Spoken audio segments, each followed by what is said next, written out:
నమస్తే. నేను మీ కుప్ప పద్మిని. ఇన్నాళ్ళు మీ సపోర్ట్‌ని నాకందిస్తూ, మీ ప్రేమని నాకందిస్తున్న ప్రతి ఒక్కరికి కృతజ్ఞతలు. ఇప్పుడు చూడబోతున్న ఈ వీడియో కూడా ఖచ్చితంగా మీకు ఉపయోగపడుతుంది. లైక్, షేర్ అండ్ సబ్స్క్రైబ్ చేసి మీ ఇష్టాన్ని, అలాగే మీ సపోర్ట్‌ని నాకందించండి. అలాగే ఈ వీడియో పట్ల మీ అభిప్రాయాన్ని కామెంట్ సెక్షన్‌లో కామెంట్ చేసి నాకు తెలియజేయండి. నమస్తే. నమస్తే. Welcome to our channel. నేను పద్మిని. ప్రస్తుతంతో పాటు ప్రముఖ ఆధ్యాత్మికవేత్త, నారీసేన ఫౌండర్, దత్త ఉపాసకురాలు, శ్రీపాద శ్రీవల్లభ దత్తపీఠ వ్యవస్థాపకురాలు శ్రీమతి లతా దత్త గారు మనతో పాటు ఉన్నారు. మాట్లాడదాం. నమస్తే అక్క. నమస్తే రా. జయ గురుదత్త. జయ గురుదత్త. ఎలా ఉన్నారు? బాగున్నాను. నువ్వు కూడా ఈరోజు చాలా డిఫరెంట్ గా ఉన్నావు. Different jewellery. థ్యాంక్ యూ కదా. హెయిర్ స్టైల్ ఎప్పుడు పద్మినిలా కాకుండా కొంచెం డిఫరెంట్, కొంచెం కొత్తగా. ఎందుకంటే దసరాలు కదా, కొద్దిగా నార్త్ ఏదో కొంచెం పూనింది. ఆ కలకత్తా స్టైల్లో, కలకత్తా అమ్మవారి స్టైల్లో. Thank you. దేవీ నవరాత్రుల గురించి మనం మాట్లాడుకుందాం నెక్స్ట్ ఎపిసోడ్స్ లో. అంతకన్నా ముందు నిన్న మీకు చక్కటి సత్కారం జరిగింది. దాని గురించి ఒకసారి ప్రేక్షకులకు కూడా చెప్పండి అక్క. ఏం జరిగింది? ఎంత అద్భుతమైన కార్యక్రమం అంటే పద్మిని, అది 458 దత్తక్షేత్రాల గురించి. 458? అయ్యో బాబోయ్. మన ఇండియాలో ఉన్నవా? మొత్తం భారతదేశంలో నలుమూలల్లో ఉండేటటువంటి దత్తక్షేత్రాల గురించి ఆ గ్రంథ ఆవిష్కరణ 3 పుస్తకాల రూపంలో. అందులో మన శ్రీపాద శ్రీవల్లభ దత్తపీఠం గురించి కూడా చక్కగా ఉంది. ఒక పేజీ వేశారు, 3 ఫోటోలు వేశారు. మొత్తం మన పీఠం గురించి అందులో. ఆ ఫొటోస్ ఇవ్వండి అక్క, మనం ప్రేక్షకులకు కూడా చూపిద్దాం. తప్పకుండా ఆ ఫోటోలన్నీ పంపిస్తాను. ఆ గ్రంథ ఆవిష్కరణ జరిగింది. దత్త పరంపరలో ఎవరైతే ఉన్నారో పీఠాధిపతులు అందరం కూడా కలుసుకోవటం జరిగింది. చెన్నై నుంచి వచ్చారు, కర్ణాటక నుంచి వచ్చారు, మొత్తం ఆంధ్ర, తెలంగాణ నుంచి వచ్చారు. ఎక్కడెక్కడ ఉండే దత్త పీఠాధిపతులందరూ కూడా అక్కడ చక్కగా పరిచయం అయ్యారు. అక్కడ అందరూ కూడా వారి వారి ప్రసంగాలు తెలియజేశారు, వారి వారి అనుభవాలు తెలియజేశారు. పద్మిని, దత్తుడితో అంటే దత్తుడిని ఎలా మనం పట్టుకోవాలి అని అంటే, మన దత్త బంధువులందరికీ కూడా చెప్పేది ఏంటి అని అంటే, దత్తుడితో ఎక్స్పీరియన్సెసే అని చెప్తున్నారు అందరూ కూడా. దత్తుడు మన దగ్గరికి రావాలి అని అంటే రారు, ఆయనతో మనం అనుభవించినటువంటి ఎక్స్పీరియన్సెస్ అని అందరం కూడా షేర్ చేసుకున్నాము. ఇదంతా శ్రీపాద శ్రీవల్లభ స్వామి నాకు ఇచ్చిన అవకాశంగా భావిస్తున్నాను. ఆయనకి నేను రుణపడి ఉంటాను అని చెప్తున్నాను. పీఠం పెట్టక ముందు మీ జీవితం ఒకటి, పీఠం పెట్టిన తర్వాత ఒక జీవితం ఖచ్చితంగా. అవును కదా, ఒప్పుకుంటారా? అయ్యో ఖచ్చితంగా. ఆయన లేనంత వరకు ఏదో చిన్న వెలితి ఉండేది. ఆ వెలితి అనేది ఇప్పుడు ఎక్కడా కనబడట్లేదు. స్వామి ఉన్నారు, మన కుటుంబ సభ్యులు శ్రీపాద శ్రీవల్లభులని. నా ప్రసంగం కూడా నిన్న శ్రీపాద శ్రీవల్లభ స్వామి గురించే జరిగింది. శ్రీపాద శ్రీవల్లభ స్వామి ఎలా అంటే నా జీవితంలో ఎలా భాగస్వాములు అయ్యారు. నేను అసలు అనుకోకుండా, అసలు పీఠం పెట్టాలన్న ఆలోచన లేకుండా ఆయన వచ్చి మన ఇంట్లో ఎలా కూర్చున్నారు. అలాగే నా కళ రూపంలో ఆయన భ్రమరపాదం ఎలా బోధించారు. స్వయంగా ఆదిగురు దత్తాత్రేయ స్వామి నాకు స్వప్న రూపంలో దర్శనం ఇచ్చి భ్రమరపాదం గురించి బోధించారు. నా లైఫ్ పాత్ అంతా కూడా ఆయన డిజైన్ చేసి తీసుకెళ్తున్నారు. అందరికీ నేను చెప్పింది అదే, మనం అనుకున్నది వేరు, ఆయన చేసేది వేరు. అందుకే ఆయనకి నాకు జన్మ జన్మల అనుబంధం అయితే ఉన్నదని ఆయన చాలా స్పష్టంగా తెలియజేశారు. అడుగడుగునా కూడా తెలియచేస్తూ ఉన్నారు. సభలో కూడా ఇదే పంచుకున్నాను, సభలో కూడా ఇదే తెలిపాను. చాలా చక్కగా అందరు కూడా నీరాజనాలు పలికారంటే అసలు వాళ్ళ చెప్పట్లతో అసలు అద్భుతంగా. చాలా చాలా సంతోషం. అంతమంది దత్త భక్తుల్ని, దత్త పీఠాధిపతుల్ని కలుసుకొని, అంటే అంతమంది ఆరోలోకి వెళ్ళటం అనేది అంత పాజిటివ్ ఆరో ఉంటుంది. ఎందుకంటే థాట్ అంతా దత్తుడు గురించి. ఇప్పుడు మనం దత్తుడు గురించి మాట్లాడుతున్నాం, దత్తుడితో మనకున్నటువంటి అనుబంధాన్ని మనం తెలియజేస్తున్నాం. ఆ ఆరా ఇట్ సెల్ఫ్ బ్యూటిఫుల్. అంటావు కదా పద్మిని, మీకు దత్తుడు తప్పించి ఏం లేదక్క, ఇప్పుడైతే ఇంకా అసలు అనుక్షణం దత్తుడితోనే గడుపుతున్నారని. అదే జరిగింది చక్కగా. అంటే మనం మాట్లాడే ప్రతి పలుకు కూడా స్వామి పలికిస్తారు. అందరు పంచుకుంటున్న మంజరి అంట ఒక ఆవిడ చెన్నై నుంచి, శ్రీ లలిత వల్లభానందమయ్యి. ఆవిడేమో శ్రీపాద శ్రీవల్లభుడిది పెద్ద స్తూపము, కోటి శ్రీచక్ర ప్రతిష్టాపన చేస్తున్నారు. ఆవిడ నాకు అక్కగారు లాగా, నన్ను అక్క అని పిలువమ్మ, చెల్లి అంటారు. మంజరి ఆవిడ అక్కల్కోట్ స్వామిది, చెన్నై నుంచి వీళ్ళు వచ్చింది. సిద్దిపేట నుంచి ఒక పీఠాధిపతులు, నూజివేడి దగ్గర ఒక పీఠాధిపతులు, సత్తుపల్లి భద్రాచలం దగ్గర ఒక పీఠాధిపతులు. అందరూ దత్త పరంపర. ఎంత అద్భుతంగా అంటే మళ్ళీ అందరూ నన్ను సేమ్ శ్రీపాదుల వారు బాల రూపంలో ఉన్నట్టు ఉన్నావు అన్నారు. అసలు ఆ మాటకి నాకు నేను ఎంత కృతజ్ఞురాలనో చెప్పలేను అసలు. చాలా మంది అంటారు ఈ కాంప్లిమెంట్ మీకు ఎప్పుడు ఇస్తూనే ఉంటారు. అదంతా చాలా కృతజ్ఞురాలు. చాలా సంతోషం. ఇంత సంతోషకరమైనటువంటి విషయాన్ని మాతో కూడా పంచుకున్నారు. Thank you. బ్యూటిఫుల్. ఇక రేపు అమావాస్య వస్తోంది, మహాలయ అమావాస్య. చాలా చాలా పవర్ఫుల్. డెఫినెట్లీ మనం ఒక పర్యాయం ఆల్రెడీ మాట్లాడుకున్న అమావాస్య విశిష్టత గురించి. అయినప్పటికీ ఇంకొకసారి దత్తుడి అనుగ్రహం కోసం అమావాస్యను వినియోగించుకునేటటువంటి విధానం ఏదైనా ఉందా, అదేమైనా చెప్తారా? ఖచ్చితంగా ఉంది పద్మిని. మహాలయ అమావాస్య అనేది చాలా చాలా ఇంపార్టెంట్ డే. ఎందుకంటే ఎవరైతే ఈ పితృదోషాలతో బాధపడుతున్నారో, పితృదేవతల అనుగ్రహం కోసం పరితపిస్తున్నారో వాళ్ళందరికీ ఇది ఒక అద్భుతమైన రోజుగా చెప్పుకోవచ్చు.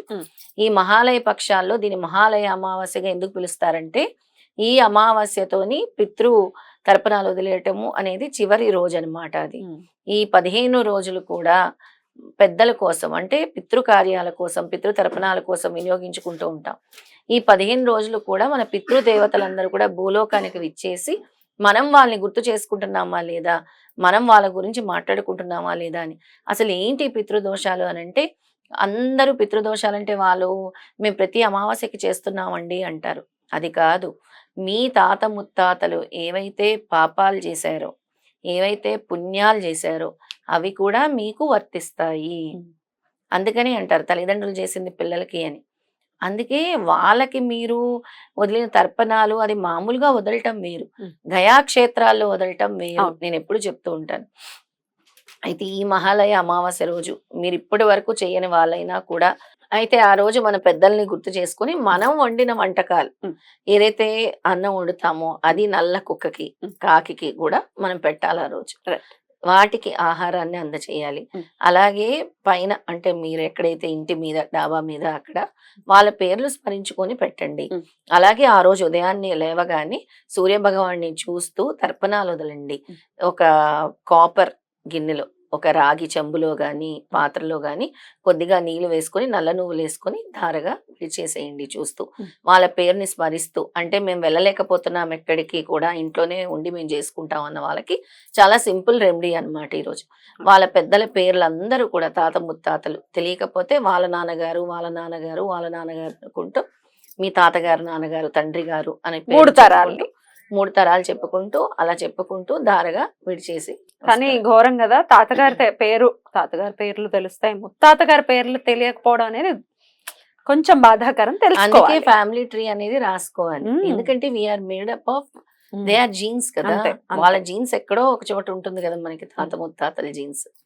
అలాగే వాళ్ళు ఏమైనా తెలుసో తెలియకో, ఇంకా చాలా మంది ఏంటంటే సూసైడ్ చేసుకున్న వాళ్ళు ఉంటారు, రోడ్ యాక్సిడెంట్స్ లో పోయే వాళ్ళు ఉంటారు. అలాంటి వాళ్ళందరికీ కూడా వాళ్ళ ఆత్మ మధ్యలో ఆగిపోకుండా వాళ్ళకి మోక్షం కలగాలి, వాళ్ళకి మళ్ళీ మంచి జన్మలు ఎత్తాలి అని కోరుకోవాల్సిన రోజు ఈ మహాలయ అమావాస్య. ముఖ్యంగా వాళ్ళని గుర్తు చేసుకుని వాళ్ళకి మోక్షం కల్పించాల్సిన రోజు. బ్యూటిఫుల్. ఇక దత్తారాధన ప్రత్యేకించి రేపు ఎలా చేసుకోవాలి అది కూడా ఒకసారి. దత్తాత్రేయ స్వామికి పితృదేవతలకి చాలా సంబంధం ఉంటుంది. అసలు ఈ పితృదోషాలు పోవాలంటేనే దత్తాత్రేయ నామస్మరణ చేయాలి. దత్తాత్రేయ నామస్మరణతోనే ఇవన్నీ కూడా పోతాయి. అంటే ఇవన్నీ చేయలేకపోతున్నాం అన్నప్పుడు దత్త నామస్మరణ ఇప్పుడు మీరు చెప్తున్నట్టు దత్తుడికి తర్పణాలు వదలాలని అప్పుడప్పుడు చెప్తూ ఉంటాను, గుర్తుందని. అవును, చెప్పారు. ఆ దత్త తర్పణాలన్నీ కూడా ఇలాంటి అమావాస్య రోజు దత్తుడికి స్మరించి, మాకు ఇవన్నీ తెలియదు స్వామి, మీరే, మీ పాదాలే శరణ్యం అనుకుంటూ దత్త తర్పణాలు, నేను ఏదైతే ఇప్పుడు స్తోత్రం చెప్తానో ఆ స్తోత్రం చెప్తూ దత్త తర్పణాలు వదిలేసి. ఎలా మరి? దత్తాత్రేయ స్వామి మూల మంత్రం పఠిస్తూ దాన్ని 108 సార్లు జపించి, తర్వాత ఆర్ఘ్య మంత్రాలు, 7 రకాల ఆర్ఘ్య మంత్రాలు చెప్తాను. అవి 7 రకాల ఆర్ఘ్య మంత్రాలు ఆవు పాలతో 12 సార్లు ఆర్ఘ్యం విడిచిపెట్టాలి. అది అలా చేస్తే చాలా చక్కగా, అంటే అందులో ఆవు పాలల్లో కర్పూర పొడిని వేసి, లడ్డూల్లో వేస్తాం కదా పచ్చ కర్పూరం, దాన్ని వేసి మరి వదలాలి. దాని చేయటం వల్ల సర్వ రోగ, సర్వారిష్ట, సర్వ భయ, సర్వ దరిద్రాలు, సర్వ నివారణకు, సర్వ భూతోపశమనానికి, అంటే చెప్పాను కదా యాన్సెస్టర్స్ వాళ్ళు, సర్వభూతోపశమనానికి దత్తాత్రేయ మూల మంత్రాన్ని చదువుతూ 108 సార్లు, తర్వాత 7 ఆర్ఘ్య మంత్రాలు 12 సార్లు ఒక్కొక్క ఆర్ఘ్య మంత్రం చదువుతూ విడిచిపెట్టాలి. మూల మంత్రం చెప్తున్నాను. ఓం హ్రీం ఓం పరబ్రహ్మ పరమాత్మనే నమః. ఉత్పత్తి స్థితి ప్రళయకారాయ బ్రహ్మ హరిహరాయ త్రిగుణాత్మనే సర్వ కౌతుకాని దర్శయ దర్శయ దత్తాత్రేయాయ నమః. తంత్రసిద్ధిం కురు కురు మోక్షం కురు కురు. ఓం హ్రీం ఓం స్వాహ. ఇది ప్రత్యేకంగా మోక్షం అంటే వాళ్ళ పెద్దల వాళ్ళు ఉత్తమ స్థితికి వెళ్ళటానికి, వాళ్ళకి మోక్షం పొందటానికి చదివే మంత్రమే ఇది. దీంతో పాటు ఆర్ఘ్య మంత్రాలు 7 ఆర్ఘ్య మంత్రాలు చెప్తాను. ఈ అర్ఘ్యం అనేది ఎన్నిసార్లు వదలాలక్క? 12 సార్లు. 12 సార్లు 12 అర్ఘ్యం సార్లు మనం చదువుతూ మంత్రాన్ని వదలాలి. వదలాలి ఒక్కొక్కటి 12 సార్లు. ఆవు పాలతో. ఇప్పుడు చెప్పే ఈ 7 మంత్రాలు ఏవైతే ఉందో ఒక్కొక్క మంత్రాన్ని 12 సార్లు మనం 12 సార్లు చదువుతూ 12 సార్లు అర్ఘ్యం వదులుతాం పాలతో. 12 సార్లు ఆర్ఘ్యం వదలాలి. అంటే ఏదో ఎక్కువ కాదు, కొంచెం జస్ట్ అలా ఇలా తీసుకొని స్వామి పాదాల దగ్గర వేసేయటం అంతే. అలా వేసేయటమే. ఓకే. ఫోటో దగ్గర ఒక గిన్నె పెట్టుకొని, ఎలాగా మాకు స్టాచ్యూ లేదు అని భయపడిపోతుంటారు, చిన్న గిన్నె పెట్టుకొని అందులో ఆర్ఘ్యం వదిలే స్వామికి అలా చూపిస్తూ అలా చూపిస్తూ అలా వదిలేయటమే ఆర్ఘ్యం. అమ్మ ఆ 7 మంత్రాలని ఇప్పుడు ఒకసారి చూద్దాం. పూర్ణ బ్రహ్మ స్వరూపాయ లీలా విశ్వాంబరాయ చ దత్తాత్రేయాయ దేవాయ కర్మనార్ఘ్యం దదామ్యహం. మన కర్మని ఇది విడిచిపెడుతున్నాం అన్నట్టు. ఇది 12 సార్లు చదువుతాం. నెక్స్ట్ మంత్రం. అద్వైతానంద రూపాయ విశ్వరూపాయ సంభవే అన్నమయాయ దేవాయ కర్మణార్ఘ్యం దదామ్యహం. లీలా విగ్రహ రూపాయ సుసూయానందనాయ చ సంసార సమనాసాయ కర్మణార్ఘ్యం దదామ్యహం. సర్వసిద్ధాంత సిద్ధాయ దేవాయ పరమాత్మనే మహారాజాయ సిద్ధాయ కర్మణార్ఘ్యం దదామ్యహం. సంసార దుఃఖనాశాయ సర్వశోకహరాయ చ సిద్ధరాజాయ దేవాయ కర్మణార్ఘ్యం దదామ్యహం. స్వరూప జ్ఞాన దీపాయ సర్వశక్తిధరాయ చ సిద్ధరాజాయ దేవాయ కర్మణార్ఘ్యం దదామ్యహం. 6 అయ్యాయి, ఆఖరిది 7వది చెప్తున్నాను. సర్వత్ర జ్ఞాననాశాయ జ్ఞాన దీపాయ చాత్మనే సచిదానంత బోధాయ కర్మణార్ఘ్యం దదామ్యహం. ఈ 7 మంత్రాలు కూడా పద్మిని 12 సార్లు చొప్పున ఈ ఆర్ఘ్యాన్ని ఆవుపాలతో దత్తాత్రేయ పటం ముందు గనక వదిలితే నేను చెప్పినట్టు సర్వరోగ సర్వారిష్ట సర్వభయ సర్వదరిద్రాలు సర్వ నివారణకు సర్వభూతోపశమనానికి దత్తాత్రేయ స్వామి అనుగ్రహానికి చేయవలసిన మూల మంత్రంతో కూడిన 7 దత్తాత్రేయ స్వామి ఆర్ఘ్య మంత్రాలు. బ్యూటిఫుల్ అక్క. ఒక్కసారి నాకు ఒక చిన్న డౌట్ వచ్చింది. ఫస్ట్ ఒకసారి మూల మంత్రం చదివేసుకుంటాం. మొదట మనం మూల మంత్రం 108 సార్లు జపించాలి. 108 సార్లా? దాని తర్వాత అర్ఘ్యం ఇస్తాం. Right. మూల మంత్రాన్ని 108 సార్లు జపించుకున్న తర్వాత స్వామి దగ్గర కూర్చొని చక్కగా ఒక గంట పడుతుంది ఇదంతా చేయటానికి. ఆ రోజు మీకు మళ్ళీ రాదు, వచ్చే సంవత్సరం వరకు మహాలయ అమావాస్య కోసం ఎదురు చూడాలి.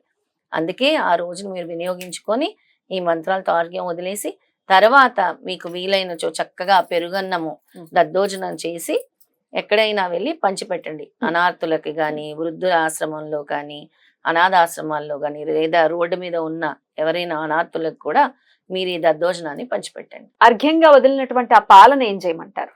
ఆ పాలను కూడా మీరు కావాలంటే దాన్ని ఏదైనా దార విడిచి పోసేయొచ్చు. మళ్ళీ మీరు దాన్ని పుచ్చుకోవద్దు. అంటే మీరు ఆర్ఘ్యం వదిలేశారు కాబట్టి ఏదైనా మొక్కల్లో వేసేయొచ్చు. దాన్ని మళ్ళీ ఉపయోగించొద్దు. అంటే మీ కర్మ పోవటం కోసం మీరు వదులుతున్న ఆర్ఘ్యం కాబట్టి స్వామి. చాలా బ్యూటిఫుల్ గా ఎక్స్ప్లెయిన్ చేశారు అక్క. డెఫినెట్ గా ఈ విధానాన్ని అనుసరించి దత్తాత్రేయుని యొక్క అనుగ్రహం పరిపూర్ణంగా మన వాళ్ళు పొందాలని మనస్ఫూర్తిగా కోరుకుంటూ కృతజ్ఞతలు అక్క. నమస్తే. శ్రీపాదరాజం శరణం ప్రపద్యే. శ్రీ దత్తరాజం శరణం ప్రపద్యే.